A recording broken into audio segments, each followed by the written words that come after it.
தற்போது கிடைத்திருக்கும் முக்கிய செய்தி, கோவை மாவட்டம் பில்லூர் அணை பகுதியில் 17 சென்டிமீட்டர் மழை பதிவாகியுள்ளது. இது குறித்த கூடுதல் தகவல்களுடன் நமது செய்தியாளர் குருசாமி இணைந்திருக்கிறார். வணக்கம் குருசாமி, விவரங்களை பதிவு பண்ணலாம்.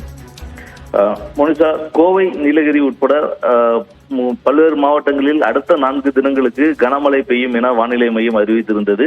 இந்நிலையில் கோவை மற்றும் நீலகிரி ஆகிய மாவட்டங்களில் நேற்று பிற்பகல் முதல் தொடர்ச்சியாக மழை பெய்து வருகிறது. இந்நிலையில் தற்பொழுது இன்று காலை 8 மணி நிலவரப்படி கோவை மாவட்டம் மேட்டுப்பாளையம் அருகே இருக்கக்கூடிய பில்லூர் அணை பகுதியில் மட்டுமே 17 சென்டிமீட்டர் மழையானது பதிவாகி இருக்கிறது. இது மிக அதிக அளவான மழை பதிவாக பார்க்கப்படுகிறது. இதே போல கோவை நகரினுடைய கோவை அருகே இருக்கக்கூடிய தொண்டாமுத்தூர் பகுதியில் 5 சென்டிமீட்டர் மழையும், ஆலியார் அணை பகுதியில் 5.1 சென்டிமீட்டர் மழையும் பதிவாகி இருக்கிறது.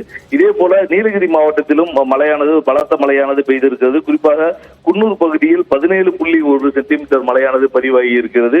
இதே போல பர்லியார் பகுதியில் 7.8 சென்டிமீட்டர் மழையும், கீழ்கோத்தகிரி பகுதியில் 8.1 சென்டிமீட்டர் மழை பகுதியும், கோத்தகிரி பகுதியில் 6.4 சென்டிமீட்டர் மழையும், தேவாலா பகுதியில் 6.2 சென்டிமீட்டர் மழையும் என பதிவாகி இருக்கிறது. இந்த மழை அளவானது இன்று காலை 8 மணி நிலவரப்பு படியான மழையானது பதிவாகி இருக்கிறது.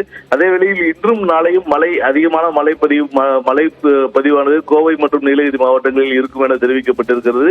இதன் காரணமாக நீலகிரி மாவட்டத்திற்கு வரக்கூடிய சுற்றுலா பயணிகள் தங்களது பயணத்தை தவிர்க்குமாறு மாவட்ட நிர்வாகத்தின் சார்பில் அறிவுறுத்தப்பட்டிருக்கிறது. மேலும் நீலகிரி மாவட்டத்தில் மழை பெய்தால் அதற்கு செய்ய வேண்டிய பல்வேறு முன்னேற்பாடு நடவடிக்கைகளையும் நீலகிரி மாவட்டத்தில் அந்த மாவட்ட நிர்வாகமானது செய்திருக்கிறது.